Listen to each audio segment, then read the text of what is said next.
Hello, my name is Erik Peterson. I'm a second-year graduate student in the Cancer Biology graduate program, and I'm here today to talk to you about how researchers like myself and others go about finding Achilles heels or weaknesses of treatment-resistant cancers, and then to provide some context with an overview of my project and how that fits into what we're doing. So to start, what is cancer? Cancer is a disease caused by changes in our genes called mutations. These mutations lead to uncontrolled cell growth, which culminates in the formation of a tumor. This tumor can either be local, which means it stays in the place in which it formed, or it can spread throughout the body during a process called metastasis. What many people might not know is that there are between 100 and 200 different types of cancer, depending on how you want to break them down into their specific subtypes. Depending on where a given tumor forms, be it in the brain or the lung, liver, or pancreas, the tumor is going to retain traits of the tissue of origin or the place where it starts. And even when the tumor spreads throughout the body, it'll retain these traits. And it's these traits that define how a given tumor is going to respond to anti-cancer therapy.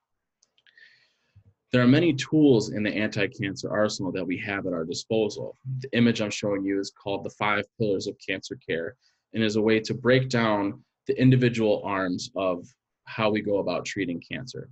Some of these are a lot newer than others, like precision therapy or immunotherapy, which started in the mid to late 90s. Others, like radiotherapy and surgery, have been around for a much longer time.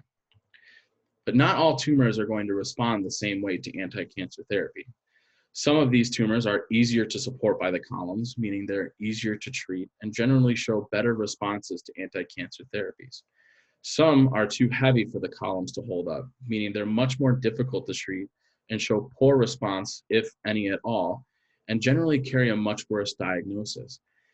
That might have many thinking, why and how, after all of these years and knowing about this disease for so long, are we still in this place where we have incurable cancers?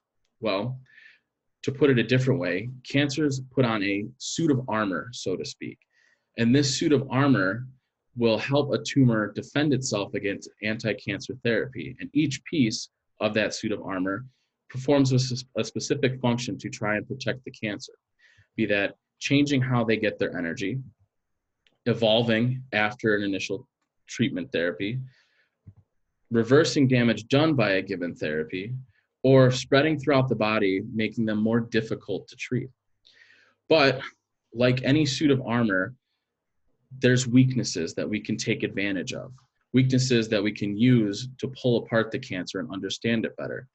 To put it another way, we're looking for the Achilles heels of a cancer.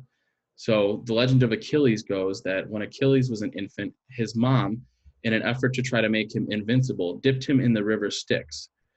But she held him by his heel, which was the only part not submerged in the water of the river, meaning that was the only place left on him that was vulnerable, which led to his eventual downfall in the Trojan War. So to put this into context, my project is to find the Achilles heel of an incurable pediatric tumor called DIPG, which stands for diffuse intrinsic pontine glioma. But that's a mouthful, so I'm going to stick with DIPG. And this is a form of pediatric brain cancer that shows a very poor response to therapy. Everyone who gets this tumor eventually succumbs to it. And this is why it's so important for us to find these Achilles heels, to find these new ways to treat these tumors and to try to improve the lives of the people who get them. Why are these tumors so hard to treat, you might ask? Well, they occur deep within the brain or in areas of the brain that you can't operate on, such as the brainstem. These areas control a lot of processes that we don't think about, like unconscious breathing while we're sleeping, heart rate regulation, or blood pressure control. Chemotherapy, which you might remember from the 5 pillars of cancer care, rarely works on these tumors, be it just an inherent resistance or because of a thing called the blood-brain barrier, can't get to the tumor.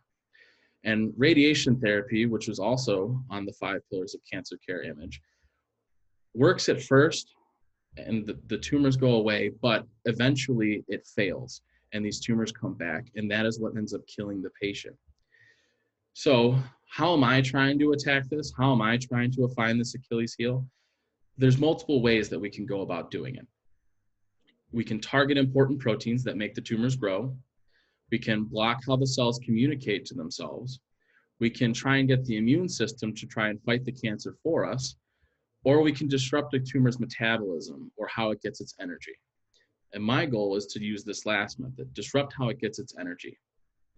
So when most people hear the word metabolism, they think of something like the image on the right, where you ingest food and that gets broken down during digestion, which gives you energy that you can then use, and then you excrete a waste product.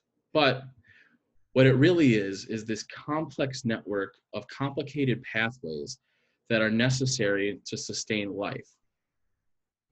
You can think of it in a simpler way by thinking about the wiring in a house, where a central power source, like the hookup to the city's power grid, provides energy to the house, which then splits off into different areas, bedrooms, kitchens, dining rooms, things like that.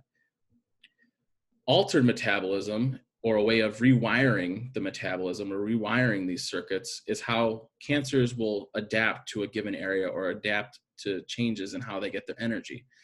And so this has become a defining feature of cancer biology and is being recognized as a highly important thing to look at when trying to discover how to beat given cancers. So my goal is to figure out which part of this network of complicated pathways allows DIPG tumors to resist radiation therapy. How do I plan on accomplishing this? Well, we live in a day and age where we have such advanced technology and such cool ways of going through and pulling apart a cancer's biology that I can go through and cut individual wires in this pathway to figure out what is necessary for that cancer to survive.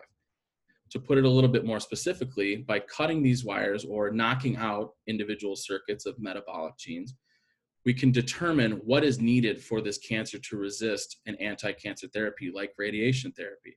So going through on a population of cells, modeling a tumor, knocking out or cutting the wires of these metabolic pathways, treating them with radiation, and then figuring out which genes are needed to resist the treatment. So why take this approach? Why is this significant? Well, a lot of what we know about cancer comes from adult forms. And so pediatric cancers are fundamentally different and need to be understood better in order to tailor make specific anti-cancer therapies for pediatric tumors themselves. The area of cancer metabolism has only recently gained traction, and metabolism in DIPG specifically has been largely unexplored. So it's crucial to break this down and figure out how metabolism contributes to DIPG biology. Finding out how a cancer evades treatment is key to understanding the disease as a whole. And by understanding the disease as a whole, we can improve and develop new strategies to treat patients, not just with DIPG, but all cancers. And so by doing this, by finding out how these cancers work, by finding out how they evade treatment, we could potentially save lives. Thank you.